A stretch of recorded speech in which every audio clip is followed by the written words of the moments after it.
Amerika telah menemukan cara untuk menghancurkan rezim Iran setelah berbulan-bulan melakukan pengeboman dan membunuh pemimpin tertinggi, serta menghancurkan fasilitas nuklir mereka. Namun, rezim tersebut masih bertahan. Amerika telah memutuskan untuk beralih ke sesuatu yang jenius. Sekarang mereka menggunakan strategi ekonomi yang sebenarnya diciptakan dan dibuktikan berhasil oleh Iran sendiri. Tapi begini, media arus utama benar-benar melewatkan cerita yang sebenarnya. Mereka terlalu fokus pada apakah AS akan memberikan sanksi kepada Tiongkok. Padahal rencana sebenarnya jauh lebih canggih. Rezim tersebut sudah mulai menunjukkan tanda-tanda perpecahan. Dan mereka baru saja memulai karena rencana ini mungkin benar-benar berhasil. Jadi, mari kita bahas. Selamat datang di Middle East Geopolitics Explained. Perubahan strategi ini luar biasa. Jadi, disinilah kita mulai. Selama 6 bulan, AS dan Israel menjalankan strategi militer terhadap Iran. Mereka menjatuhkan ribuan ton bahan peledak ke target-target di seluruh negeri. Mereka membunuh pemimpin tertinggi Ali Khamenei dalam serangan pembuka. Mereka menghancurkan fasilitas nuklir utama, instalasi militer, pembangkit listrik, dan pusat komando. Dan serangan-serangan itu benar-benar sangat menghantam Iran. Itu merusak kapasitas militer mereka, tetapi tidak menghancurkan rezim teroris tersebut. Rezim itu beradaptasi. Mereka memperketat kendali. Unsur-unsur garis keras bahkan semakin kuat, dan seorang pemimpin tertinggi baru berhasil mengambil alih kekuasaan. Kampanye militer, meskipun sangat intens dan berhasil, tidak berhasil membuat rezim itu runtuh. Dan Iran menyadari bahwa mereka tidak akan mampu menang secara militer melawan Amerika Serikat dan Israel yang bersatu, memutuskan untuk mengubah strategi. Mereka beralih ke sesuatu yang berbeda. Mereka memfokuskan seluruh sisa kekuatan militer mereka pada satu tujuan strategis, menguasai Selat Hormuz. Mereka menanam ranjau, menyerang kapal-kapal, dan mengancam akan menutup salah satu jalur pengiriman minyak paling penting di dunia, yang diandalkan miliaran orang untuk pasokan energi. Dan itu berhasil karena mereka memahami sesuatu. Strategi yang mereka ciptakan memberikan tekanan ekonomi nyata pada Amerika Serikat. Hal itu memaksa Presiden Trump untuk menghadapi lonjakan harga minyak, sekutu-sekutu yang cemas, ketidakpastian ekonomi yang merambat ke pasar global, dan juga pasar Amerika Serikat. Iran tidak perlu mengalahkan militer Amerika secara langsung, yang memang mustahil. Mereka hanya memaksa ekonomi Amerika untuk merasakan tekanan agar warga Amerika memaksa Trump mundur. Hal ini membuktikan sesuatu yang sangat penting bagi semua orang yang menyaksikannya.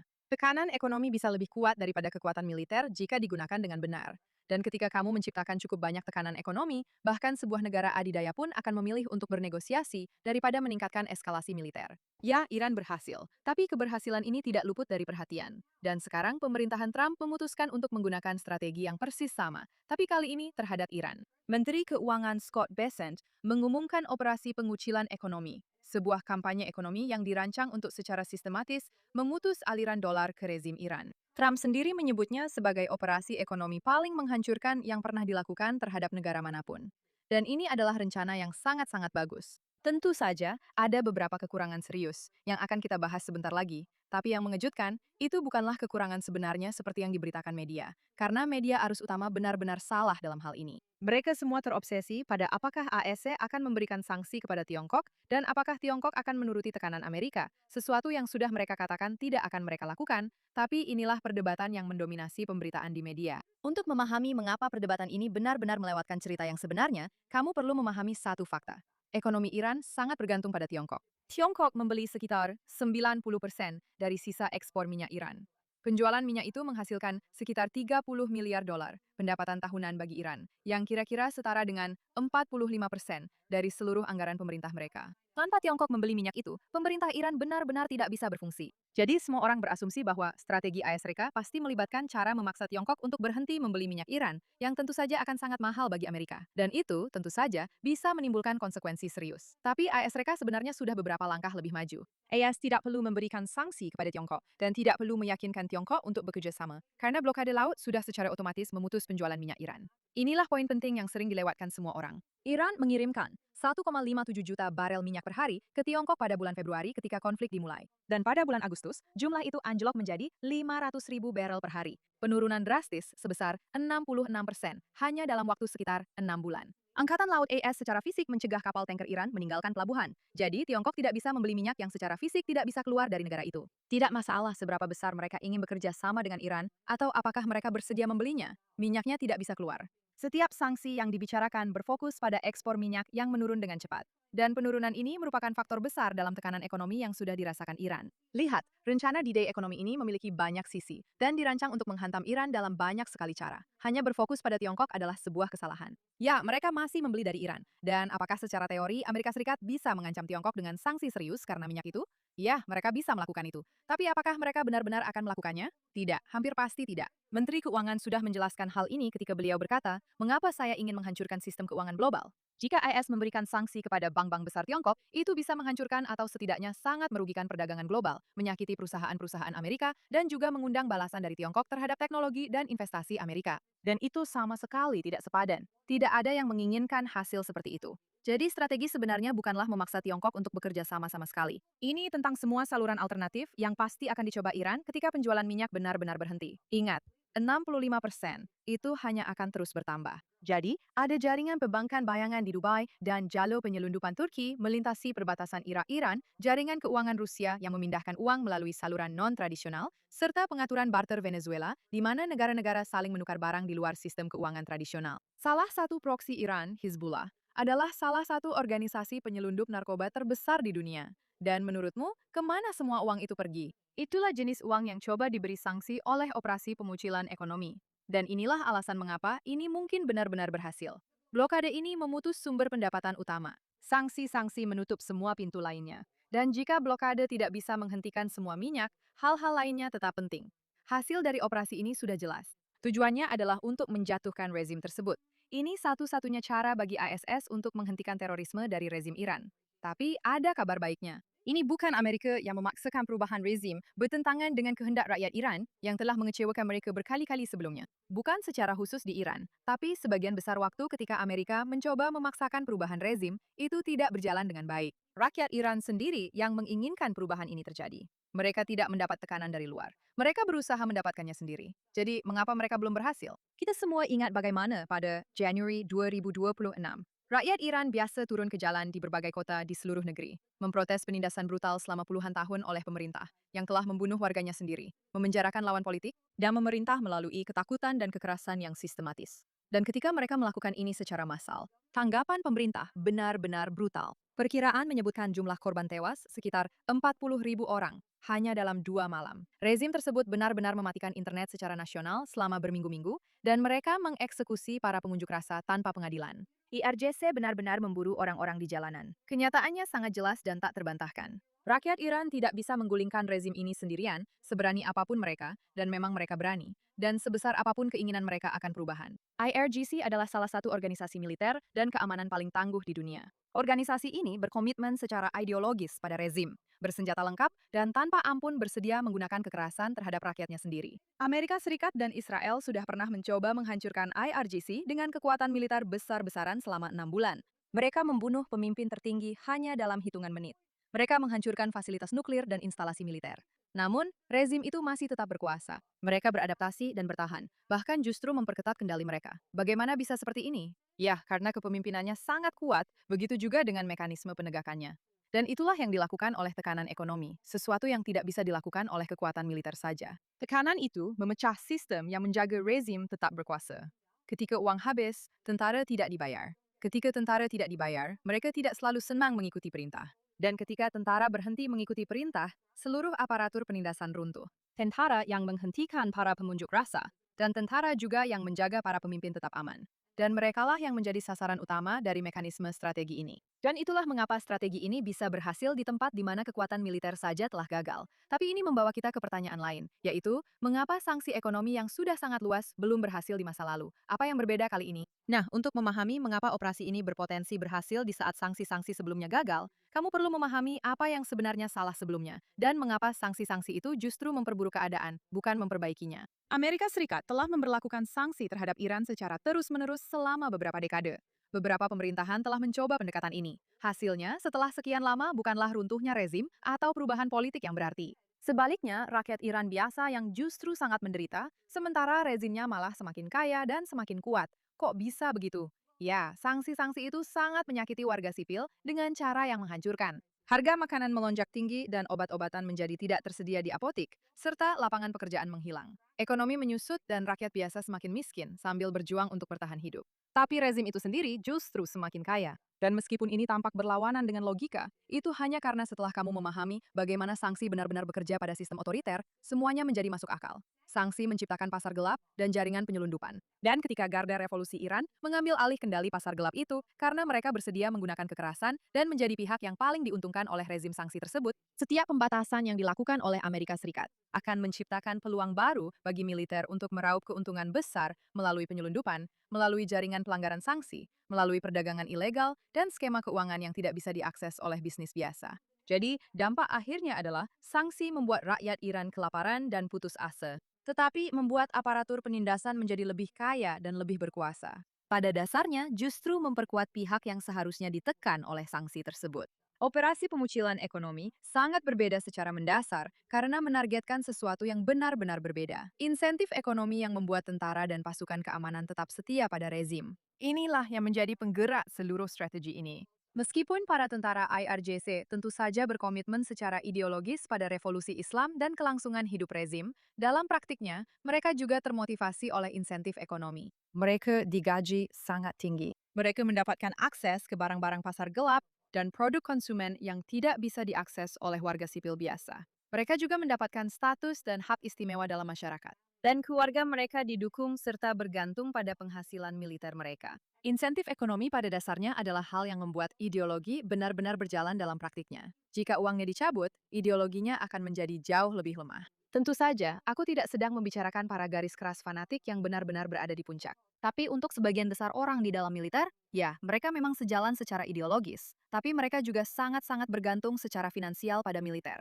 Artinya mereka tidak bisa melepaskan posisi mereka. Menjadi bagian dari IRGC itu sangat berharga. Itu menjamin keselamatanmu, kenyamananmu, serta keselamatan dan kenyamanan keluargamu. Pernahkah kamu bertanya-tanya, bagaimana bisa begitu banyak orang Iran menentang rezim, tapi masih ada begitu banyak tentara yang mendukungnya? Ya, sekali lagi, bagi sebagian dari mereka itu karena agama, tapi bagi banyak dari mereka itu karena alasan ekonomi. Sebuah rezim otoriter bisa bertahan karena para tentaranya mengikuti perintah untuk menjaga kendali, menekan perbedaan pendapat, dan menggunakan kekerasan terhadap rakyat. Tapi kenapa mereka mau mengikuti perintah itu? Beberapa melakukannya karena takut, tentu saja. Tapi banyak yang melakukannya terutama karena mereka mendapat insentif ekonomi berupa gaji, tunjangan, dan status. Dan ketika uang itu benar-benar dihilangkan, kamu juga menghilangkan insentif besar yang membuat seluruh sistem berjalan. Tentara yang kelaparan bukanlah tentara yang bahagia. Inilah wawasan kunci dari operasi pengucilan ekonomi. Operasi ini tidak hanya berusaha menciptakan penderitaan secara abstrak dengan membuat lebih sulit membeli makanan. Ini secara khusus menargetkan mekanisme ekonomi yang membuat tentara tetap loyal dan menjaga agar aparat represi tetap berfungsi setiap hari. Ketika seorang tentara tidak dibayar,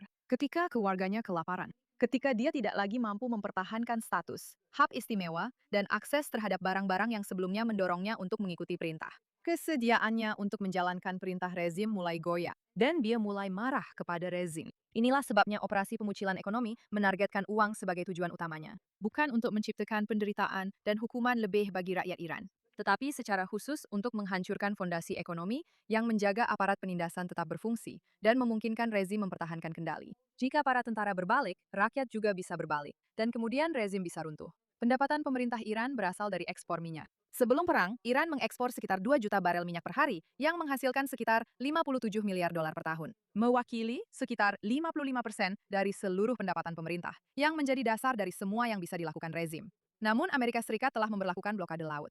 Pada Agustus 2026, ekspor ini telah anjlok secara drastis menjadi sekitar 300 ribu barel per hari. Itu adalah penurunan sebesar 85% hanya dalam beberapa bulan. Tanpa pendapatan minyak yang masuk ke kas pemerintah, rezim tersebut tidak bisa membayar tentaranya, tidak bisa mempertahankan mekanisme kontrol negara, dan tidak bisa berfungsi secara layak sebagai pemerintah. Sekarang, seperti yang sudah kami katakan, masih ada 45% sisanya. Ekonomi Iran sudah berada dalam krisis yang parah, yang berarti rezimnya sudah rentan, dan mata uangnya telah benar-benar runtuh. Rial bernilai sekitar 1 juta rial per dolar hanya setahun yang lalu, dan sekarang pada bulan Agustus, nilainya menjadi 2 juta per dolar, yang berarti semua yang perlu diimpor Iran dari negara lain menjadi 2 kali lebih mahal. Inflasi makanan mencapai 87% dari tahun ke tahun, artinya harga makanan benar-benar naik 2 kali lipat hanya dalam 1 tahun. Dan orang-orang benar-benar menghilangkan daging dan buah dari pola makan mereka karena mereka memang sudah tidak mampu lagi membelinya. Dan ini berasal dari rakyat Iran sendiri.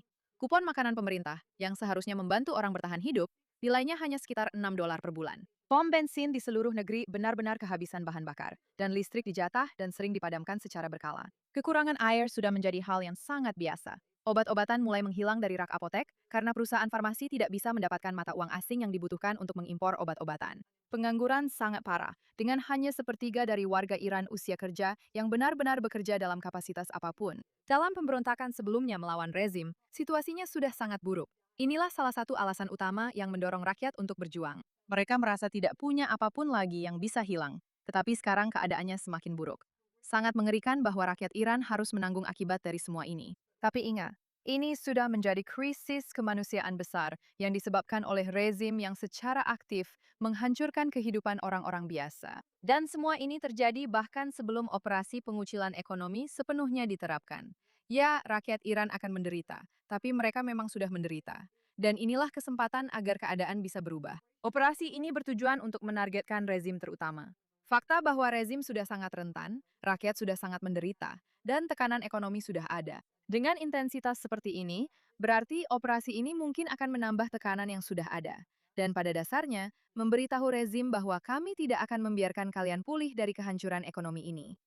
Kami akan secara sistematis memastikan bahwa kemerosotan ekonomi terus berlanjut sampai rezim jatuh.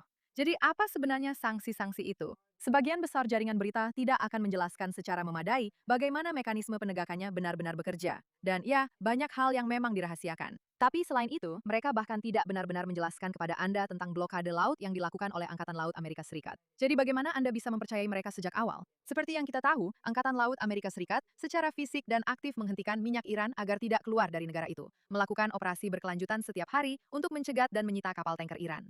Kapal perang Amerika secara aktif berpatroli di Selat Hormuz dan perairan di sekitar Iran. Dan ketika kapal tanker minyak Iran mencoba meninggalkan perairan Iran, kapal-kapal tersebut mencegat mereka, naik ke kapal, menyita kargonya, dan memutar balik kapal tersebut sebelum mereka mencapai perairan internasional. Inilah alasan utama mengapa Iran sudah menghadapi kesulitan ekonomi yang serius. Dan tentu saja, blokade tersebut sangat berperan dalam menekan sumber pendapatan utama. Namun, operasi pengucilan ekonomi mencakup lebih dari sekadar blokade. Ini mencakup sanksi-sanksi khusus yang ditargetkan dan akan dijalankan secara bertahap di berbagai sektor ekonomi penting yang sangat diandalkan Iran. Departemen Keuangan secara resmi telah menetapkan 5 sektor penting di mana Amerika Serikat kini dapat memberikan sanksi kepada individu atau perusahaan asing manapun yang beroperasi di sektor-sektor tersebut, tanpa memandang lokasi fisik mereka di dunia. Sektor pertama adalah aset digital dan mata uang kripto yang telah digunakan Iran untuk menghindari sanksi dan memindahkan uang di luar sistem perbankan tradisional yang dapat diawasi oleh Amerika Serikat. Sektor kedua adalah teknologi, termasuk teknologi penggunaan ganda yang dapat mendukung program senjata dalam kemampuan militer Iran. Sektor ketiga adalah emas, yang merupakan lindung nilai utama rezim terhadap keruntuhan mata uang secara total dan bagaimana rezim otoriter menjaga kekayaan ketika mata uang mereka menjadi tidak bernilai. Sektor keempat adalah penerbangan untuk mengangkut senjata dan personel militer kelompok proksi di seluruh wilayah. Dan sektor kelima adalah pelayaran, termasuk armada bayangan Iran yang memang dibuat khusus untuk mengangkut minyak melalui jalur tidak resmi ketika pengiriman komersial normal tidak tersedia. Setiap sektor ini mewakili cara berbeda uang mengalir ke Iran atau bagaimana rezim mempertahankan kekuasaannya. Dan sanksi pada masing-masing sektor memutus jalur yang berbeda. Untuk membuktikan bahwa ini benar-benar nyata dan bukan sekedar retorika, Departemen Keuangan langsung menetapkan hampir 60 entitas, individu, dan kapal yang terlibat dalam jaringan pengadaan nuklir, operasi siber, infrastruktur, dan rantai pasokan transportasi minyak. Yang penting, penetapan ini menargetkan rantai pasokan tertentu melalui Hong Kong, Tiongkok, Uni Emirat Arab, dan Singapura. Ini menunjukkan bahwa strateginya sebenarnya tidak terlalu samar atau hanya mengancam Dubai secara umum saja. Ini menyebutkan bank-bank tertentu, perusahaan-perusahaan tertentu, jalur perdagangan tertentu yang diketahui Amerika Serikat digunakan untuk memindahkan uang dan barang.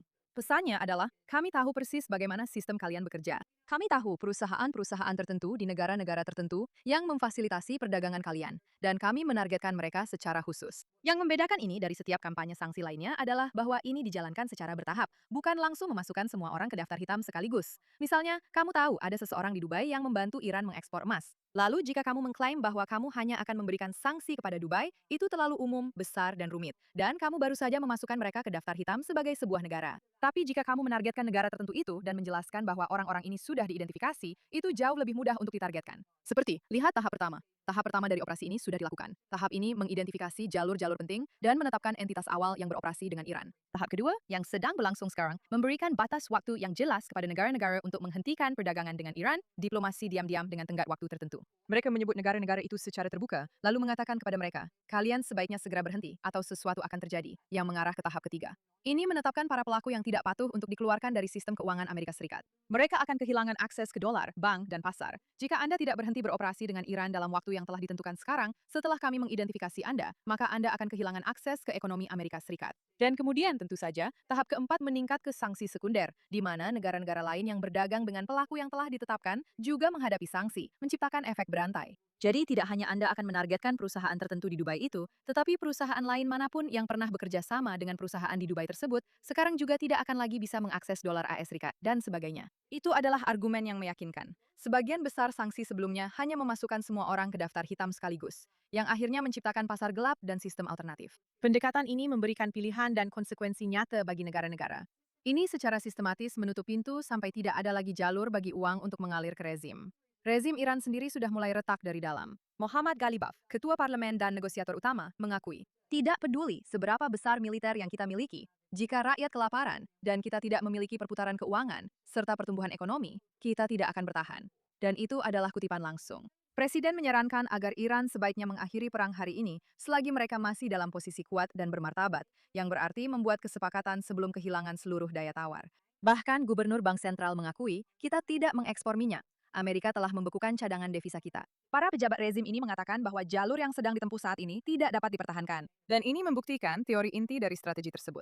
Jika kamu menghancurkan sebuah rezim dengan memanfaatkan tekanan internal dan memberikan argumen yang dibutuhkan oleh kaum moderat untuk menang melawan kelompok garis keras yang ingin terus berjuang tanpa batas waktu. Itulah cara rezim benar-benar berubah secara historis, melalui perpecahan internal, bukan tekanan eksternal. Sebelum operasi pemucilan ekonomi, pemerintahan Trump mencoba diplomasi. Kita semua sudah mendengar tentang negosiasi yang sedang berlangsung untuk gencatan senjata selama 60 hari, dengan kemungkinan pelonggaran sanksi, dan selama negosiasi ini, Iran justru mempersiapkan diri untuk konflik yang lebih luas, memperkuat kendali mereka, meningkatkan produksi rudal, serta mengordinasikan serangan proksi. Ketika berakhir, Kementerian Luar Negeri Iran menolaknya dan menyatakan bahwa hal itu sudah benar-benar kehilangan relevansinya. Iran tidak pernah tertarik pada kesepakatan, mereka hanya mengulur waktu untuk mempersiapkan eskalasi berikutnya. Diplomasi tidak akan berhasil dengan rezim yang menggunakan pembicaraan damai sebagai kedok untuk mempersiapkan perang.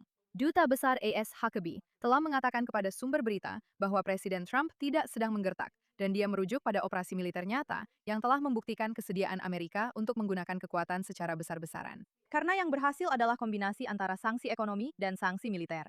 Ingat operasi Midnight Hammer pada bulan Juni? Operasi itu menghancurkan 3 fasilitas nuklir Iran dalam satu malam. Amerika tidak takut melakukan operasi militer. Epic Fury di bulan Februari adalah pengeboman selama 40 hari yang menewaskan pemimpin tertinggi Khamenei dalam beberapa menit pertama. Dan sekarang, dengan operasi pemucilan ekonomi, Trump mengatakan, kami sudah menunjukkan kekuatan militer. Kami sudah memberi kalian kesempatan untuk bernegosiasi. Kalian menolak. Sekarang kami akan secara sistematis mencekik ekonomi kalian. Dan jika kalian tidak mengubah haluan, kami akan menggunakan kekuatan lagi. Serangan militer pada titik ini hanya bersifat simbolis. Rezim bisa membangun kembali, beradaptasi, dan pulih.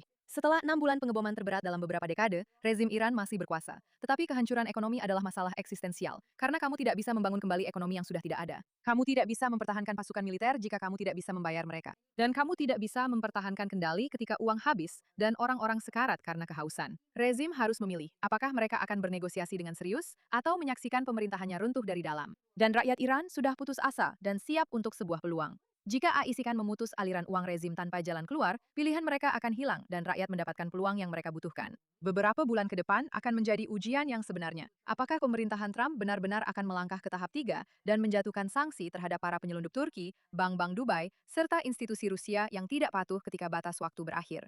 Atau akankah mereka mundur dari tahap 3 ketika tekanan politik atau ekonomi meningkat? Itu yang akan menentukan apakah operasi ini berhasil atau hanya menjadi ancaman sanksi lain yang sudah dipelajari Iran cara menghadapinya.